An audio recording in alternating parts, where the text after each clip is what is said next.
What's up, what's up, what's up? It's another Monday. I'm Jabari, and this is another edition of the Words with Friends podcast. For those that don't know, and for those that do know, and for those that have supported, thank you so much. But you guys know what keeps the podcast going is your support on Patreon.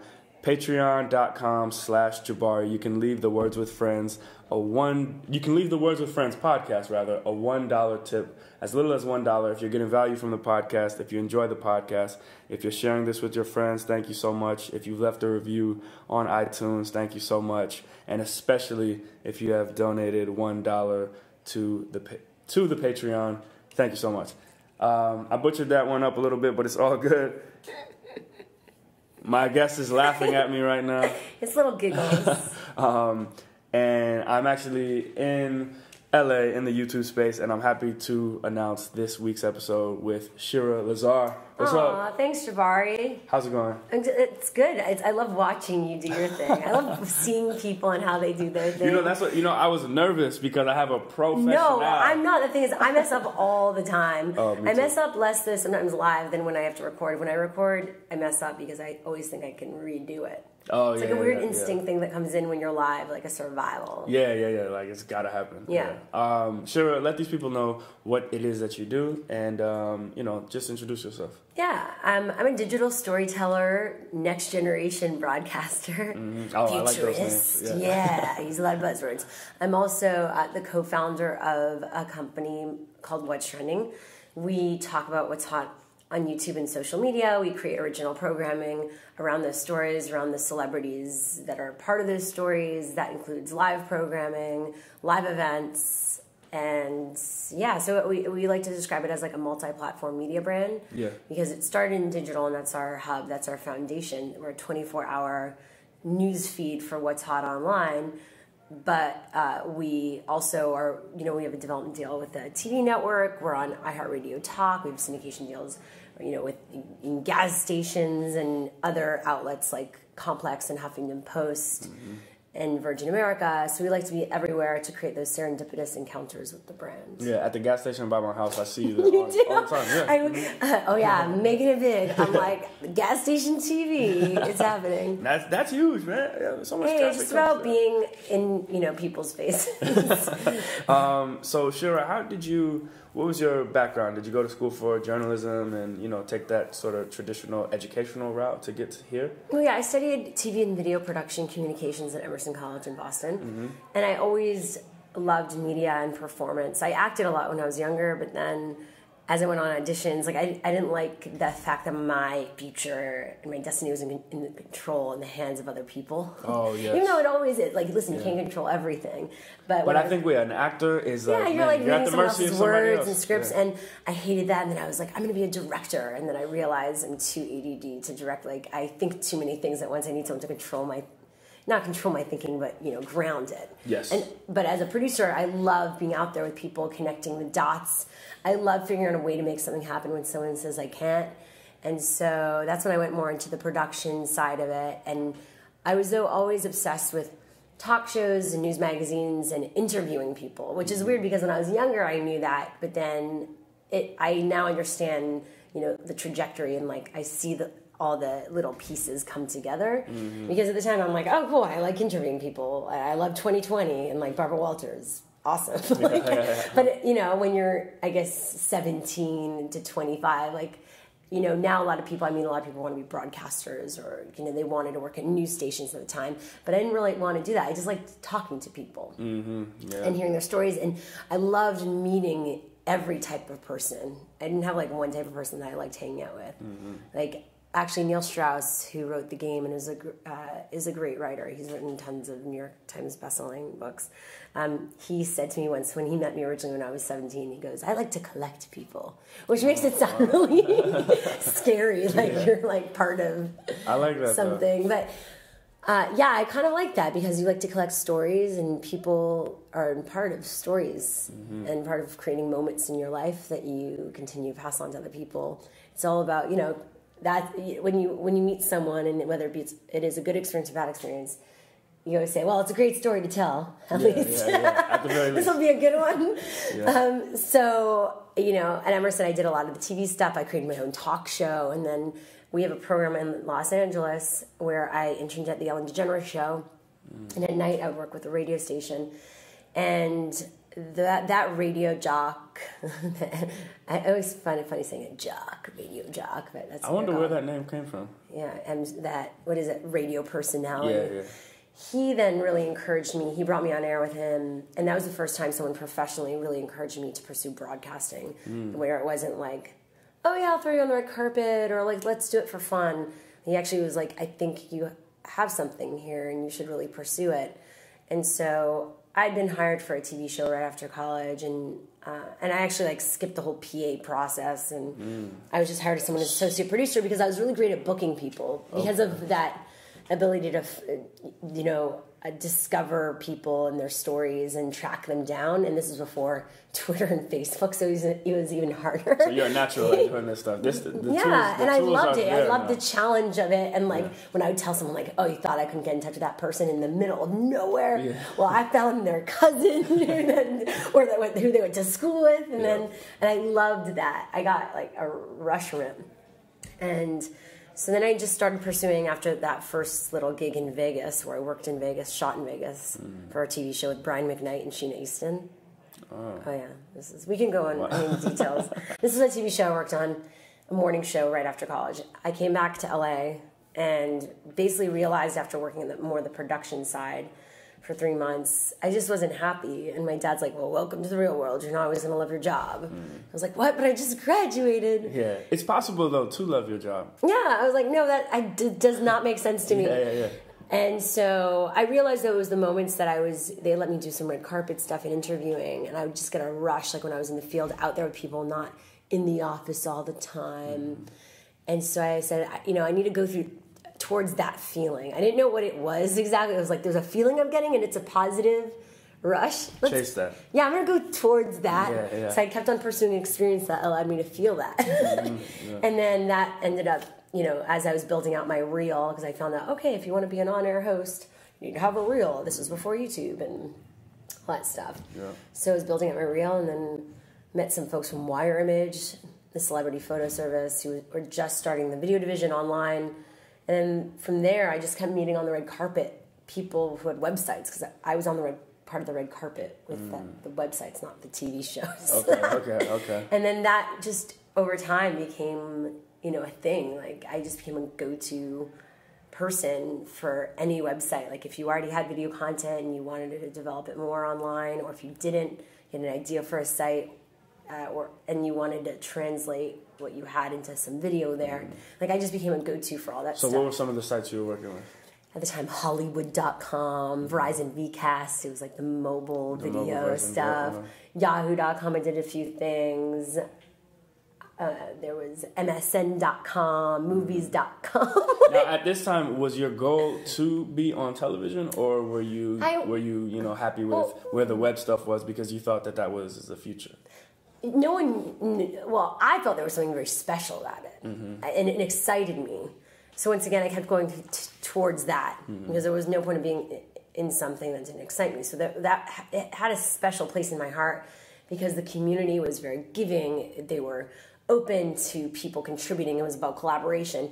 It wasn't about sitting here and having an interview and an audition. And it was about people wanted to work with people who cared about the environment and community because there was still not really a business model. There wasn't a lot of money, so you needed to care.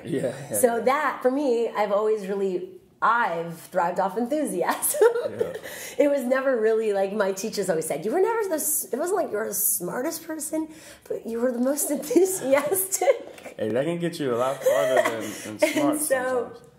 And so for me, the web community, they appreciated that, whereas the traditional TV media people, they didn't really care how necessarily enthusiastic I was. I didn't fit their protocol and what they had, the box they wanted me to fit. And so, according to them, I couldn't pursue my passion in old times. And be like, good luck.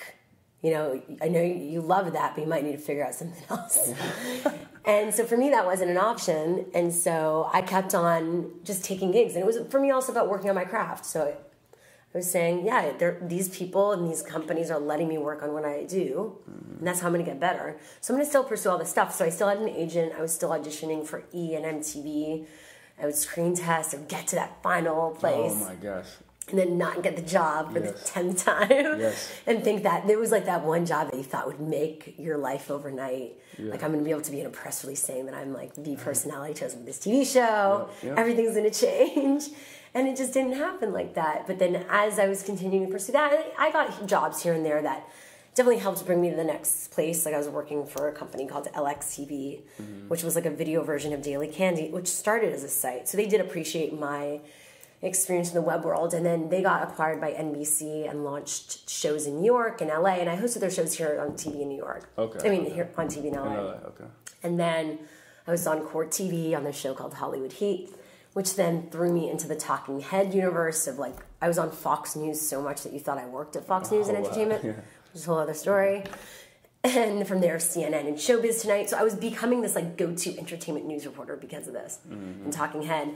But at that time, I started being very, I don't know, there was not something fulfilling about talking about someone's life that you really don't know. Yeah. And then I said to myself, I care about. What? Or even care about. Yeah, I was like, I see where this is going. I'm going to be 50 and I'm still going to be talking about other people. And I'm going to be always on the outside looking in instead of on the inside. Yeah. And I was like, I love, pop culture and I love interviewing people, but I want to bring value to celebrities or people that society deems as important. I want to be a person that's like, not like all these other herds of people trying to talk to them. Like, what value can I bring? And, there's obviously the Barbara Walters and the Katie Kirks and like, people that have been around forever, that they have their relationships they've built. And for me, the expertise I found myself in was the web space. And it happened to be at a time when like Ashton Kutcher was just trying to get into the tech world. And so, whereas he could have gone to Entertainment Tonight or hosts like that or the Ryan Seacrest, he came to, at the time, this younger woman, me, I'm still young, who he knew the tech world knew, but then I also had experience in the Hollywood space. So he knew I understood the protocol. I respected the process. I had a professionalism in that sense, but the early adopters were listening to me too in the tech space. Because I was getting to know a lot of these web founders through the web video stuff I was doing. I was going to TechCrunch 50 parties. I started meeting a lot of the founders of the time. Mashable had just started and Tumblr had just launched. And MySpace even was at its heyday. Did you ever do stuff with Mashable? Yeah, I've known P. Cashmore for years. Yeah. So it was this that was the first time I've seen you online. Yeah, it was like this time where I was starting to become friends with all these people, and so the tech world was paying attention to me, but then I'd always known the entertainment news space and the Hollywood space. So they were like, oh, interesting. So the people who got at that world was what was to come. Yes. Were saying, okay, you're in the middle of this now. I see. So let's all hang out together and let's do some cool stuff. And Ashton Kutcher was really one of the first people to welcome me in that way, and his company Catalyst at the time was doing a lot of cool projects and hired me for a lot. And that I definitely, perception-wise changed things in terms of the way publicists or other celebrities looked at me and what I covered, because I would say, oh, I'm the one who first covered, Ashton Kutcher's thing, or I hosted his live stream for this, or I won his competition 24 Hours at Sundance to be the next social media guru. So I got that stamp of approval, and he became really the example of a celebrity moving in. He was really one of the first to move into the tech world. Catalyst. Yeah, and him, and as an investor and as someone who was really supporting the social media community. Yeah, I mean, he was... And bridging the gap. He was also one of the first celebrities on Twitter. Yeah, and Twitter, exactly. And I would, we were all working together at the time. And so that really created a new stage for me in my work, in my career, where I saw okay, this is a niche. This is what I'm going to bring to the table. Yeah. This is how I'm going to separate myself from everyone else. So I'll cover entertainment, but it's going to be around digital culture and internet trends and where that intersects with the entertainment world. And I'm going to do it with my phone. And at the time, I was hosting and really highly produced stuff too, but I started doing these videos on the go where I would show people what went down in between the produced stuff. And that was the interesting stuff. And then from there, I was that translated into actually me using the tool of the phone to do my interviews, not just use it for behind the scenes. And, the Webby Awards and the Internet Week New York, I started working with them, and I would start interviewing founders on the red carpet. It was bringing the glam to the tech space. So I started seeing that intersection, and then I went to a lot of the news networks because I was like, this is a beat. I think this is a new news beat. Someone should be covering this. And they don't need a budget. I could just use my phone. I could cut up the interviews. Do everything yourself. Do everything myself. And this was in 2006. You know, it was like YouTube was just starting. Yeah. And so CBS News, you know, ended up hiring me. You know, I was an independent contractor there, and allowed me to launch my own vlog. And they were, you know, they saw that vision. My boss at the time came from CNET, so he understood that. And that was really a turning point because I was able to be within a news organization covering these things. And that legitimized me, what I was doing, legitimized the stories in this space. And that's really where What's Trending then came to be, because I was doing these blogs and video blogs, but then I'm like, I don't see myself doing this my whole life. Like, is there something more to this, like a format? You know, like, what is this covering all this stuff, but as a show for this generation? And then that's what happened. And then What's Trending was born. October 2009. Wow. You know, let's talk a little bit about how important it is to have a niche, because I think that, you know, a lot of people nowadays, they ask, well, you know, how did you get to this point, or how did you get to this level? And a lot of times, you know, there's no real easy answer, but like there are, you know, I'm around a lot of successful people. Yeah. And what I find that's similar to everybody is like the belief that they could do whatever it is that they want to do, and then the execution of the idea. Not just the idea, but the execution of it, and the work ethic and the time spent, all of that stuff. That seems to be like parallels with a lot of, you know, people who are living the lives that they want to live.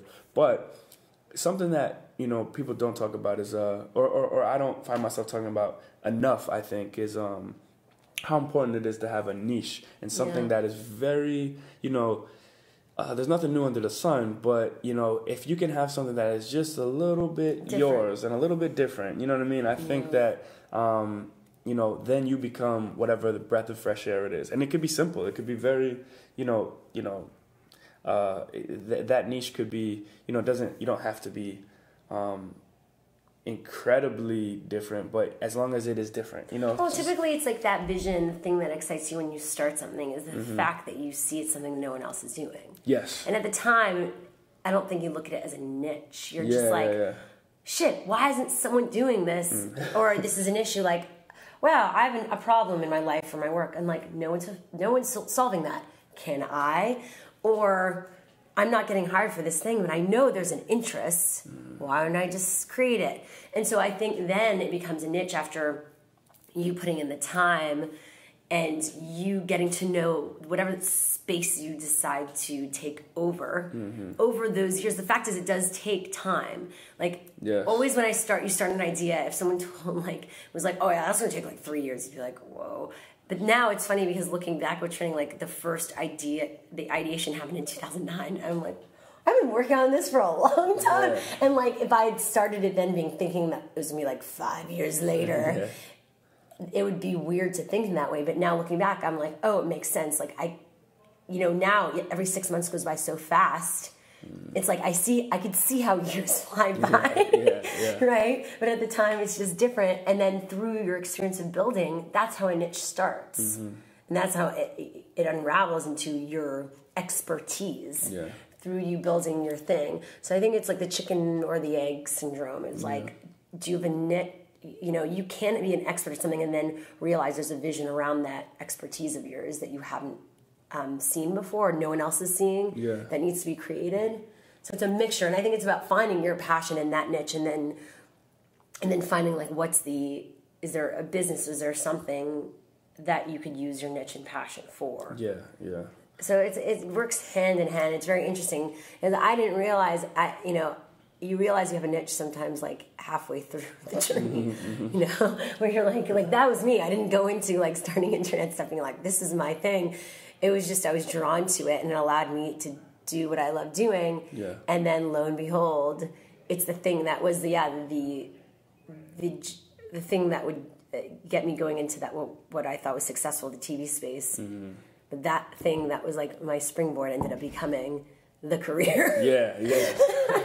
How, what you had so much experience before, starting, you're one of the co-founders of What's Trending, and there's so many things that go into producing, right? So producing content, especially with the pace that you guys do. You guys are uploading videos all the time. You guys are writing stories on the website. There's all kinds of stuff. It's like a machine. Yeah, I mean, what stuff did you learn while working at some of those other organizations that came into play with this, and being a producer? And then I guess what stuff did you just came out of left field that you didn't know? Everything's always, I'm learning constantly, every day. Like, that's also what I think is important and what separates maybe the successful from the not as successful people. Like, I hope to be a constant student. Yeah. And as as I hope to teach, be a mentor to people, all that. But, like, for me, I think at every point in my life or where I'm at in my career, whatever that means, like, I will always be learning. Because the minute you stop caring to learn or be curious or challenge yourself, and that's the minute that's like, you might as well not be doing what you're doing, because you're not gonna stand out. Yeah. You're not gonna move or shift or disrupt, because you're just not like really doing anything. You're like stand still. Yeah. And like the minute you think you're like, when you're content, and you also know too much. It's like, I think gratitude is important. Being content, like you could be content through gratitude, but doesn't mean like you should always, if you really believe in something and like believe in yourself and believe that change is allowed, it should happen. That you should be constantly learning about what's hot, what's new. I mean, listen, in the time that we've started, it's like YouTube wasn't even big when we started, and we shift to that, and like we shifted at like the last available time we could have, because it was right after they did the whole $100 million investment, and all these the folks that had been around were thriving from the platform, and now it's, as you know, so hard to really stand out on YouTube. Oh yeah, very hard. So we came in and went daily in August of 2012, and if we hadn't made that shift, and every shift we've done is it's hard, because you get used to doing things a certain way, like, but I kind of liked it like that. Like, finally the moment you get used to it, and you're not tired anymore. You know what I think will always, I have to shift in many different things, and like what always, like I'd love to continue doing things the same way, but you can't. And you can't. You have to like just push. You know what really dictates it is like the people. I know, and then it's like so hard when you see like your customers, the plateau, and you're like, you have to be true. Like the truth, it can be harsh. Oh yeah. And that's also why it's important to surround yourself by people that aren't just yes men, that are either smarter than you or have a different opinion, because they will see when those things happen. They will be the first people to tell you, you got to make a change. Yeah. And they'll tell you before it won't feel like the change needs to happen now. You'll be like, oh, can we wait a bit longer? It doesn't seem like it's like needs to happen now. Yeah. Like, it's not like overnight you're going to fail, but they'll see it before it gets to that point where you're like, okay, now what's our next step before we're going to die off? Yep. So that's important. And I think, what I love about what I do is I get to interview people, and like part of that, it's like tell the new human interest stories, which happens to be, I think, internet, in terms of like whether it be someone that goes viral. Yes. Or let's talk about that. Someone who's consistently creating content. I'm surrounded by everyone from like 15-year-olds to 55-year-olds. And that also, being surrounded by younger people, I think, and it's not like I'm that old. I'm 31. Oh my gosh. I am. Young. No, I'm not in my 20s anymore. You All right, are. I'm going to be made fun of for this. Someone's going to be rolling their eyes right now as I said that. But, seeing these Vine stars and this, that, and I think you have to be constantly curious about what's next, and not look at it as like, oh, the youngins, and like, what do they know? Or this whole thing's falling apart, this whole industry, like 6 second this, like where's the real content at? I think you need to be curious about why these things work. And it's not like you need to believe like this is the be all end all, or be like, now I'm going to do that. But you need to think to yourself like, okay, there's something interesting about the fact that there are huge fan movements around this type of person or this type of platform, and what does that mean? And if you're curious, you end up naturally discovering and finding your way into that community, and then you won't be behind. Yeah, the you know curve. what? I mean, you're around these people all the time. You know, from YouTube stars to Vine stars to Instagram stars to all Every these time people. You know, stars. literally. I hate that, but it's like, or they're just people that, they're a new form of stardom within these platforms, which I feel is really fascinating because these things have been around for like a year and already created a star system, a hierarchy, a star structure, a fan in an audience. Mm-hmm. What is from being around and covering and doing stories on some of these folks, is there any sort of similarities you can speak of, or is there something that you can say about the new age, who they are celebrity? or what they create, like who these people are? Well, all of them. I think there's a lot of people that started things because they were just having fun. Mm-hmm. They were just doing it. I mean, there's some people that actually went to film school, and who knows how many people we'll meet that are like that now in the next few years. Mm-hmm. Yeah, but I think like King Batch. He's a film. Yeah, student. King Batch. Well, the folks that are in their mid-late 20s that actually did more traditional education. Yeah, because that's what they had been taught. Yep. So they went to communications film school. They're actually very professional, and they have an eye for things. It's like they're a student of the craft. Exactly. It's not like, and they're learning as time continues, obviously, what works and what doesn't, but it's not like they were like thrown into this out of nowhere. Like, they knew they wanted to be into entertainment at a certain point. Mm-hmm. It was what they wanted to do, and then they figured out how that would work.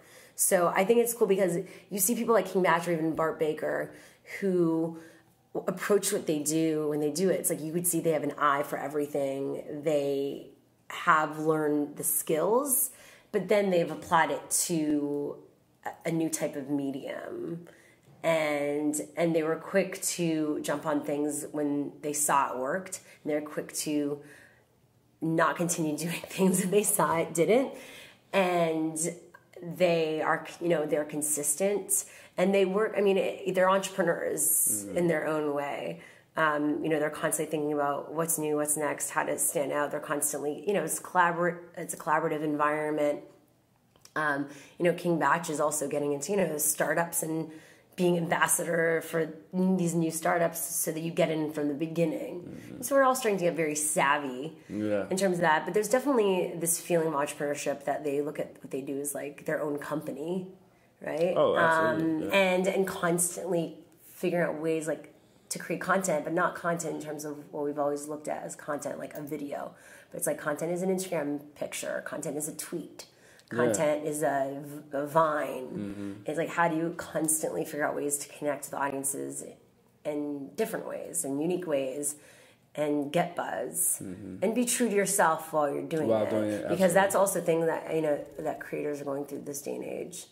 Like, they will be taking money from different people, but they need to make sure it's authentic to them because it could ruin everything they worked so hard building. And I've seen some of these creators that really they get offered a TV project, and 5 years ago, they would never have said no. And literally, these TV shows are can't pay them what they're being paid from their online work. And they have no leverage. They're just work for us for a reality show for 2 weeks, and 2 weeks to a content creator like that. Mm-hmm. Is dying off. It's crazy. There's that type of creator, and then there's the ones like the Nash creators, the Vine stars that are 17 and we're messing around with friends on a new platform and got a ton of attention. And I don't think those are the types of people that necessarily were I want to be a personality or actor or whatever.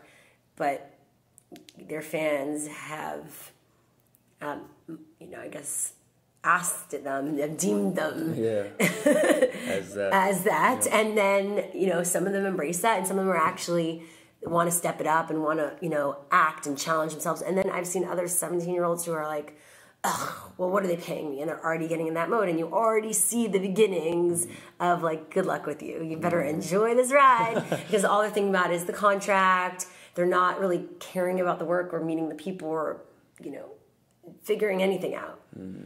They don't even know. They don't know. I mean, and they're not supposed to know. They're 16, 17 years old. But not everyone is supposed to be a celebrity. Not everyone is supposed to build a career and brand in this world. But the problem is a lot of people are being thrown into it. Yeah. You know, speaking of this world and social media and all of this stuff, do you ever intentionally like take a break? You know, because it's like you have to be up on all of this stuff because you're talking about it. You know, so like how do you, in terms of your life, step back from social media, or do you even feel the need to? I do think it's important to put yourself in environments and experiences that are outside of your world, because things get so stale. And I think it's like, I look at it as like a hamster, and if you're constantly churning like on your own wheel, all you're going to see is the same thing, what's ahead of you. And it's like easy to feel like you're active when you're just on that wheel, but you're really not, right? It's all fake, right? It's all your own. You're like making yourself feel good because you feel active and you're going somewhere, but you're not. So I think it's really important to step out of that, because that's where great ideas happen, when you're randomly meeting people that you didn't set out to meet. And it's and you're talking about things and doing things that aren't necessarily in your industry and what you're doing. It's like that's where great innovation happens and great ideas and inspiration, because it does I get tired and burnt out. And those moments that happens, I realize like I've been thinking too much about myself. Like I'm in too much in my bubble, and it's not going to do anyone good. And so I need to get out of that. I need to be more interested in other things and other people. And luckily that is my job, but it's still like you really need to. And then you're able to come back to your work and your environment with so much more that you've learned. And it's like you got to fill the cup, you know, it's like, you know, fill the glass. If a lot of times it's easy, you know, and I always have these weird metaphors that my co-founder says like does not make sense, but whatever. You know, it's so easy to get drained and like look at your glasses half empty, or like you're looking constantly, if you're in your work environment and you're looking around, all these people are getting these subscribers, these views, this, that, and you're just stuck in your own head, and you're like bouncing off your own wall. You need to get out of that. And then it's also through that you realize how special what you're doing is, and you could have gratitude. That's a really big thing, because if you don't approach things with gratitude, then you might as well not be doing it. Like, it's just gratitude is huge. I'm actually thinking about getting a tattoo that says like gratitude. I love that, because I've been practicing like gratitude meditation frequently, and you know, it always just it makes me come back to reality in life. And oh my God, everything. Yes! It's like, whoa, when you're healthy, you're living. You know, you have friends and family that love you. There's nothing to complain about. You do what you love to do. And also what you've created, it could always be bigger and better. And it will. But it's like, look at how far you've come and how many people, like, come up to you and like, oh, can you give me advice about this? And, like, you have to constantly be pushing yourself. But if you're not going to enjoy it along the way, then you're never going to enjoy it. Because you're always going to want to strive for more. If you're someone that is this innately successful person and you want to see yourself accomplish the most in your lifetime that you can and leave a legacy, then hopefully you're always,